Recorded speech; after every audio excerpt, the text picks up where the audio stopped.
Okay, so I'm back and we have left off with the one additional aspect of the liberation hypothesis that Miller discusses, and this one has more to do with economics than anything else, really.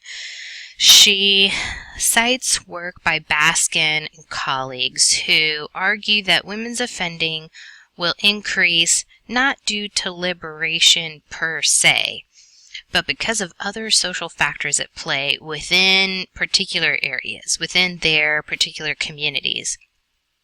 And essentially, deindustrialization is at the root of this.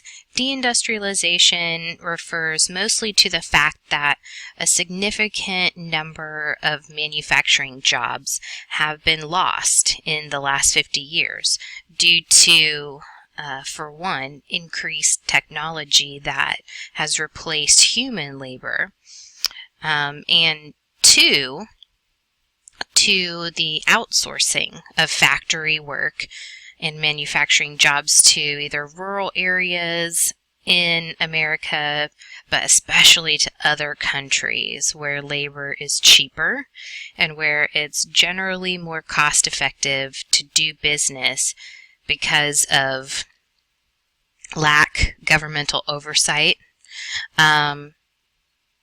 You have probably heard of outsourcing, and so there is that tie between outsourcing and deindustrialization. So manufacturing jobs and factories were traditionally located in urban areas in this country, and that's why immigrants from other countries came to this country and stayed in the urban centers of our largest cities, because that's where the blue-collar work was.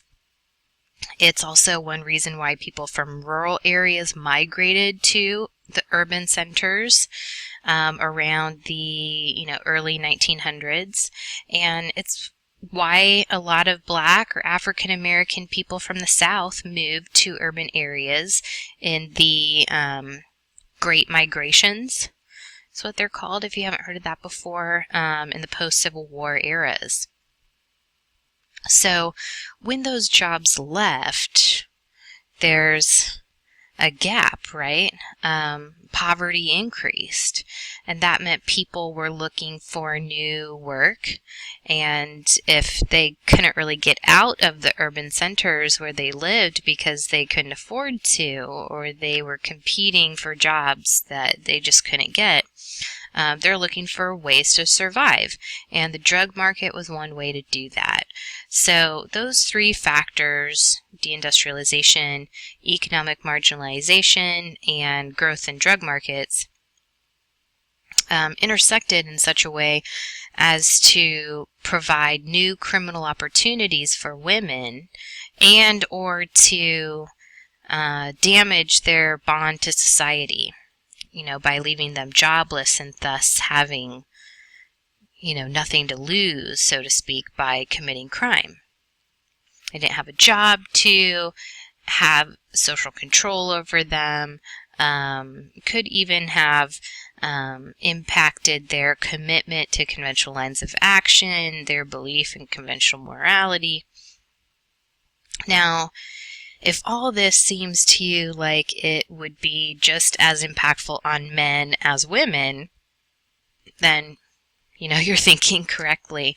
All of this did, however, play a role in the fact that still holds true today, which is that women are more likely to be living in poverty than men.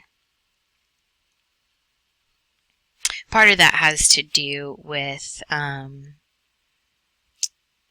single mothers raising children on their own.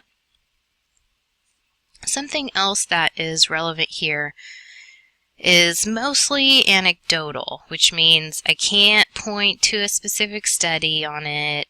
I can't point to a particular piece of research that isolates, this effect and compares it to other factors, but women will tell you, and have done so in some qualitative work, but a lot of documentaries that the reason that they started selling drugs is sort of because of the war on drugs. And that might sound strange, but when they say that, what they mean is that, the war on drugs had a big impact on men who are involved in the drug trade. And men in their community who were selling drugs were going to prison at increasingly higher rates as time went on, starting in, the 60s, but really in full force in the 80s and the 90s. But there was always still a market, right? There's always still a demand that needed supply. And so women stepped in, and they talk about, the men in my community were going to prison. There were job openings, essentially, in the drug market. So they sort of stepped in to take the place of those men. It harkens back to the World War II era, where we saw women taking men's place in all kinds of ways. And it's a really, really interesting phenomenon that still doesn't have that much of a research base to it. So overall, this particular hypothesis and theory that actually this one does have more data to support it than the other two. It's a special sort of liberation hypothesis that's pretty different from the original versions. So the next approach that Miller talks about, the next camp within the criminological literature, is the gender ratio approach. So this one is more aligned with the total victim view of gang girls, and tends to focus on gender differences and gender-specific causes of crime.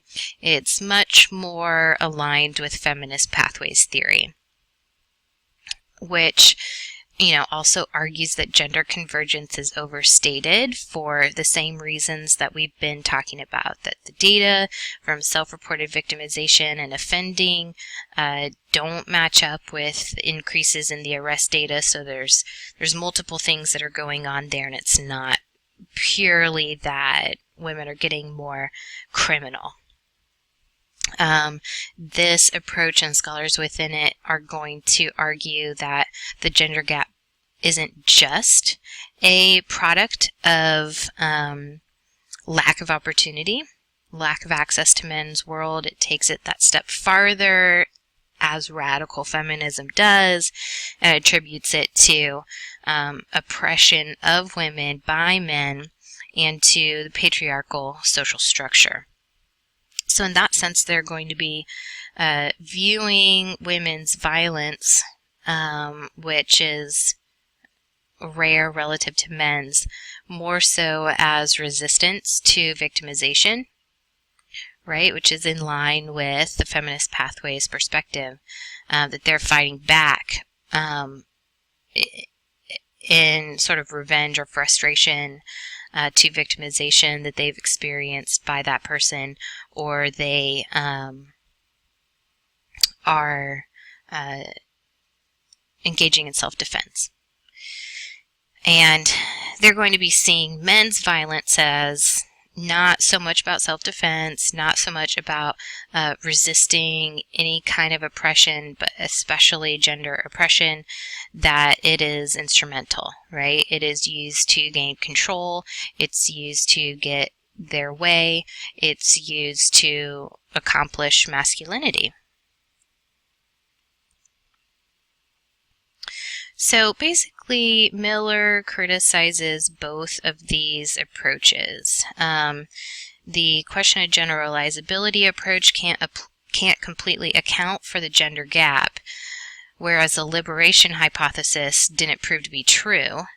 And the question of generalizability approach also doesn't really spend much time addressing male dominance within criminal organizations. There's a glass ceiling within criminal organizations. We'll see how the extent to which that is true later on in the book. Overall, it generally underestimates the role of gender as well as victimization. Not all female offenders are empowered. Not all female offenders are selecting into their criminal lifestyles of their own free will. And honestly, prostitution is probably the best place to see that to be true. We know that sex trafficking can and does involve trickery, coercion, and force. On the other hand, the criticisms of the gender ratio approach are really criticisms of feminist pathways theory. Most importantly, I'd say this approach and feminist pathways overall may overstate the role of victimization. It seems to suggest, they don't specifically argue this, but when you see this consistent focus on victimization leading to offending, victimization leading to offending, it's easy to think that anybody who's ever been victimized is going to engage in crime, delinquency, or deviance, and that just is not the case. The key thing to remember here is that, yes, the majority of incarcerated women have victimization histories, but the majority of people who are victimized ever in life don't actually end up in prison or jail. So that's a really important difference to always keep in mind. Additionally, the gender ratio approach doesn't focus much on women's autonomous, independent offending, just as it is silly to suggest that all female offenders are choosing their crimes freely and maintain control over their lives throughout their offending. It's silly to suggest that every female offender's life is riddled with victimization experiences. And, again, we can look at sex workers for an example here. Some do freely select into that and run their own show. They work independently and they don't have the stereotypical male pimp in charge of them or taking part of their money. Lastly, the gender ratio approach does argue that women's violence is often in resistance to gender oppression or victimization. That they get violent to prevent someone from victimizing them or out of frustration from being victimized. And, that goes back to what I was just saying. We do see a lot of that in real life, so there really is support for that claim, but it isn't always in response to gender or sex oppression. There are other oppressive forces at work, for instance, race.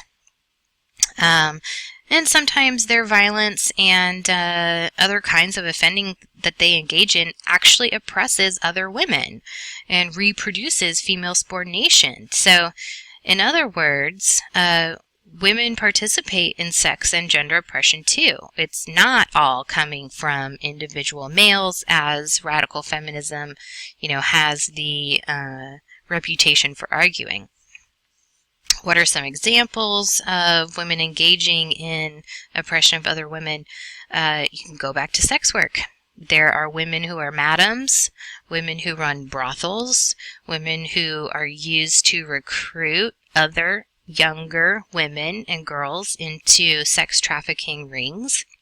Women work in sex trafficking and human trafficking rings, not just as sex workers, but in sort of higher up positions. And, if we think about slut shaming or blaming victims of sexual assault, women engage in that as well. Right, so in addition to all the above, Jody Miller basically is saying, this polarization here is counterproductive. It sort of boils things down to, hey, is there a gender gap or not? What is the role of victimization? And, gender has more of an influence than just that. She questions whether it's appropriate to see female offenders as totally empowered or totally victims. And says, isn't it possible that women's offending may be empowering in certain ways while also exploitive in other ways simultaneously? So that's really the key here, and we'll see her return to this point at the end of the book.